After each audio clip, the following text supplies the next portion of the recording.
Start it up. There's always been a big gap between the gaming laptops and the ultrabooks in terms of mobility. Even though that gap is closing more and more in the last few years, the difference is still there. There's one thing that should be acknowledged. The performance of the gaming laptops are slowly reaching the level of desktops and replacing them. But there's still a lot of sacrifices that users will have to make, such as the size and weight, durability, noise level, cooling, battery life, etc. And the ultrabooks, on the other hand, have all of these above. But its performance won't be able to handle, say, Call of Duty, even at low settings.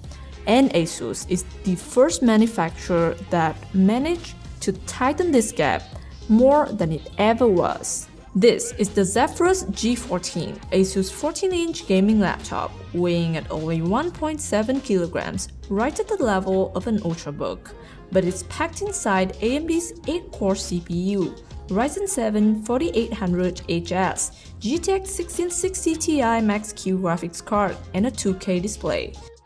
And this is one of the most powerful laptops that I've ever laid my hands on.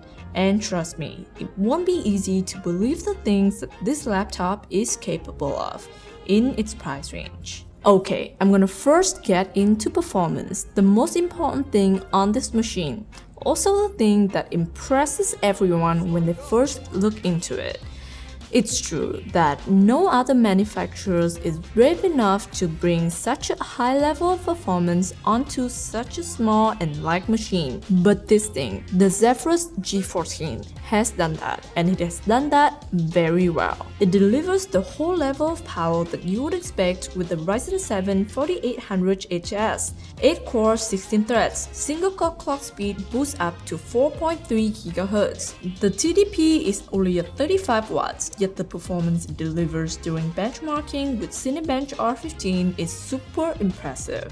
And to further prove it, I put it through the Adobe Premiere Pro rendering test, and it was faster than any laptop that we have here at the ThinkView office right now. And what surprised me is that with that level of power, the 4800HS only consumes about 40 watts of power, while the Intel Core i7-10750H with lower single-core clock speed eats up to over 90 watts. Thanks to the low power consumption, its gaming temperature is much lower than I expected. In performance mode, the CPU uses about 30 watts of power. The highest temperature only goes up to 85 degrees Celsius, and it consistently stays like that after an hour of playing COD. If you put it in turbo mode, the temperature goes up to over 90 degrees C, but I personally don't find turbo mode necessary at all when gaming. That's not all. It surprised me even further when the noise level of this machine is very low.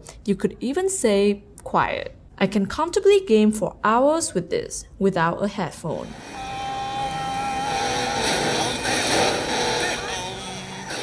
Such impressive cooling doesn't only come from the optimization level of AMD's CPU, but also from Asus' cooling design. This machine is very small, but it's very open.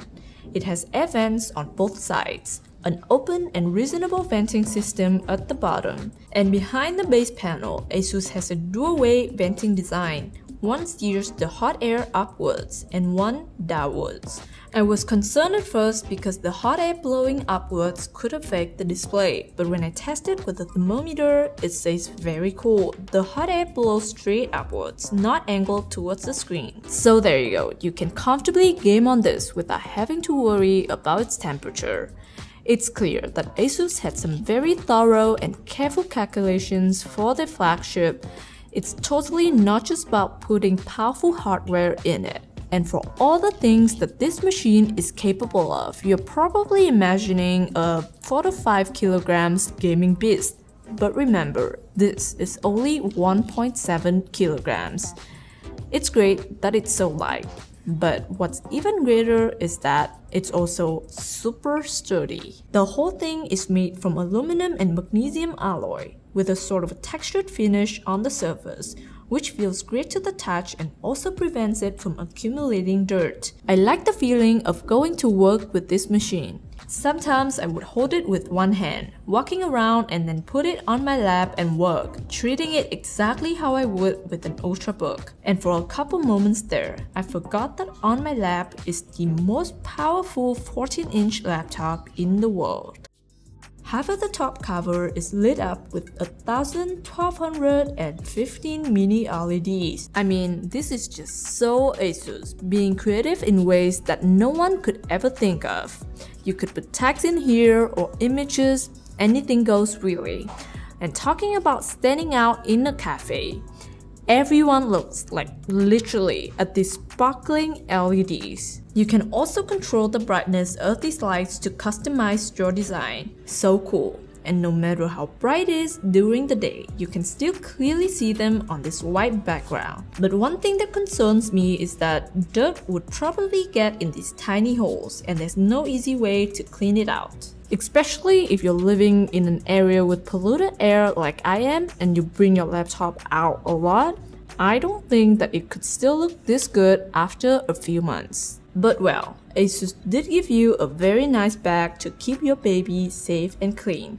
Oh, another thing that I don't like is the two rubber strips which protect the bottom of the top panel from scratching when the hinge is open. First, they don't look very nice to begin with. Looks like a bit of an afterthought since it's sort of separated from the whole design. To be honest, it looks like someone stapled it in at the last minute. And secondly, they're prone to changing colors pretty fast, which could be annoying on such a beautiful white laptop. So yeah, one small thing that you have to sacrifice if you choose to buy this white version. Moving on to the Ergonomics hinge. If you don't already know, the Ergonomics hinge lifts the base panel up a few degrees, providing a good angle for typing and leaving space for airflow. The opening and closing feel is also very smooth and sturdy, fitting for a premium product. However, the slanted angle of the chassis makes it a bit hard to hit the fingerprint sensor. You have to really lift your hand up for your finger to make full contact with the sensor. So, not too convenient there. The display. A lot of people have questions about the 14-inch size on a gaming laptop. They say it's too small for gaming, and for the most part, they're right. But for me, this is exactly what I need, and I think a lot of people are the same. I'm not much of a gamer. I do play games, but not that much. Maybe an hour or so a day just to unwind. So I don't really need a big screen, and if I want to, I can always connect it to an external monitor. No problem. The thing is, I still want a game, and this would be able to provide a great gaming experience with a 120Hz screen. The option that I have here is the 2K and 60Hz panel. I would recommend the Full HD and 120Hz version because I don't think very highly of this 2K panel. It provides only average display quality, average contrast, average sharpness. I mean, it's still good, just not what I would expect with a 2K panel. A bit of a shame that Asus doesn't equip a webcam for this machine, while there's still a lot of space. I wonder if the LEDs make it complicated to put a webcam in, maybe? The keyboard is great, very long travel at 1.7mm. It's backlit with white LED, good layout. There's also dedicated keys for adjusting volumes, turning on and off the microphone, and for launching the Memory Crate app. Other than the fact that the LED is not very bright and it's also quite uneven between the keys, everything else is okay. Glass touchpad, smooth tracking even when your hand sweats. Good build, but it's too small. The I/O is okay. HDMI, 2 USB-A's and 2 USB-C's, not Thunderbolt though. You should use a wireless mouse to game on this because the USB-A port is on the right side, right at where your mouse would be, so it could really get in the way if you use a wired mouse. The Type-C port on the left supports DisplayPort and power delivery to charge the machine. Very convenient, especially when you travel, because you just need to bring one charger for all of your devices. Of course, if you're charging with USB-C, it won't be able to fully utilize the power of the graphics card, but you won't really be gaming if you're on a business trip, right? Well, if you are, then you're stuck with the 180 watts charger. Talking about traveling, battery life is a big concern if you're a traveler. This is only a 14-inch laptop, but it's equipped with a 76 watt-hour battery. If I'm just web browsing, checking emails and stuff, it lasts about 5.5 to 6 hours. Very impressive for a 2K panel and such high level of performance. You see, I'm constantly using the word premium to describe this machine because I think that with all that it provides, the Zephyrus G14 could easily cost way over $2,000.